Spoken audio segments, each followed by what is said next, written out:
Hi everyone, Jess here, and today I'm joined with Mauricio Parise, Vice President of Brand Experience at Delta Airlines. Thank you for joining me today. Thank you, it's a pleasure. So firstly, how do you ensure innovation remains customer focused, keeping the experience consistent for domestic and international travelers? So for me, it's a combination of conviction and data. Conviction that this is not a commodity, that you need to keep investing, and if you have a great customer experience, customers will come, not just come, but come at a premium, be more likely to make investments in your brand, and that's important for us, important for the business. But decisions are based on the data and the customer trends and customer insights we see out there. It's a very complex business. This is a global business. So understanding the types of customers, you ask about domestic and international, understanding the customer profile in Portugal, in England, in Argentina, in the US, deeply is very important to us. And looking at the trends, like what historically has been happening, that points to what we need to do in the future. One example that I think is super cool is female and male population on business class. Used to be 10% of the cabin 30 years ago, the stereotypical male on a tie sitting in business class.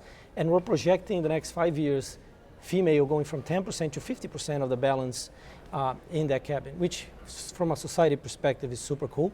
But from us, we have a responsibility to understand that this is a trend and the nuances of that specific customer base and what are the needs that we can think now for the future as we adapt to all those changes. Leisure customer is something that we're looking very carefully as well. Post-COVID, we're seeing this wave of leisure customers buying premium cabins.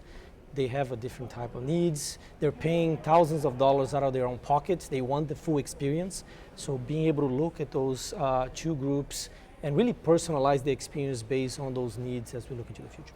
And it's interesting to hear how you have to start so early to plan for these trends that are coming so far down the line. Yeah, we're constantly looking. Like our tagline is keep climbing for a reason, not just for advertising sake.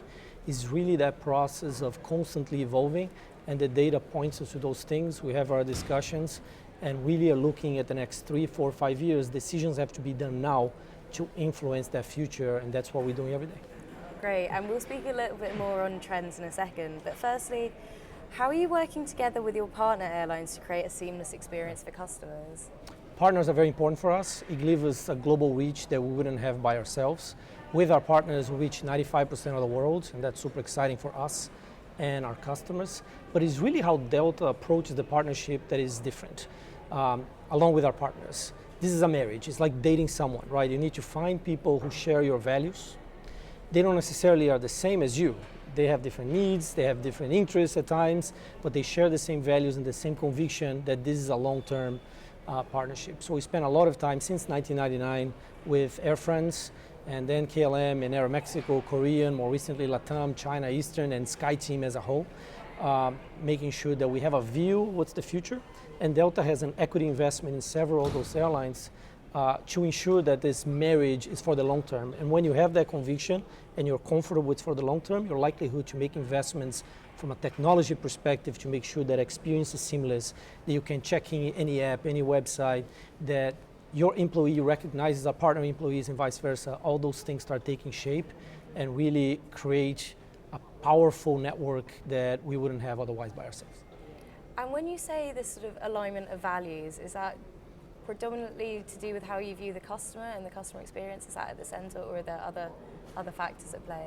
It's the customer orientation of all those airlines, which is very important. That conviction that this is not a commodity, that you can evolve the customer experience, and that's going to be driving value for the business. The same conviction on the operations, how we all want to deliver on the basics. Number one, we want to be number one in on time, we want to be number one in completion factor, and number one in everything that is related to delivering the basics in time for you. And also the ways of working, just working with people that you get along and you can have a great meeting, and you know that you need to make compromises along the way to take step forward. So all those three elements align, and we're building relationships of more than 20 years, 30 years now. So the marriage of all those partners is for the long run. It sounds like a true partnership It is. there. So turning back to future trends, what do you think will have the most impact in shaping the brand experience in the coming 5 years? Personalization. This is a very powerful tool. Customer need context. This is a very complex business. but also from a customer perspective, it is one of the moments in your life where you forego the most amount of control. It doesn't matter if you're the intern or the CEO, you are in the mercy of that brand that's going to take you from point A to point B. How do you use personalization to provide control back and alleviate anxiety? Because anxiety is something that's very real when people fly. Not fear of flying only, some people have that, but it's really the fear of not knowing what's going to happen.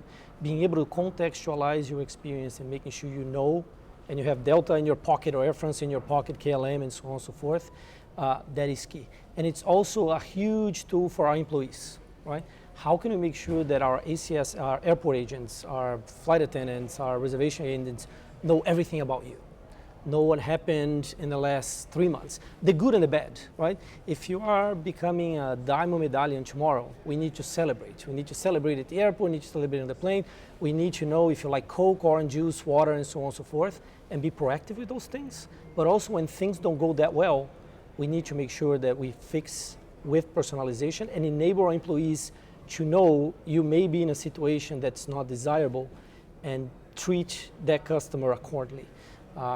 Imagine someone going from point A to point C via point B, and you miss your connection for whatever reason on that first leg. And on that second leg, your flight attendant is looking at you, smiling, all happy. But if that person knows that you just went through tough times in the last 8 hours, will make you feel much better by addressing that point. So being able to create robust profiles that goes beyond just the travel activity is something that we're doing. It's a huge opportunity to drive brand differentiation, and I think it's a trend that is here to stay, just matching data with the action of those data across the experience. And this sounds like real-time data as well, if you were speaking about this flight attendant knowing about just a few hours ago. The most real-time as possible. A lot of those things we're not doing yet, or marching towards trying to create that experience.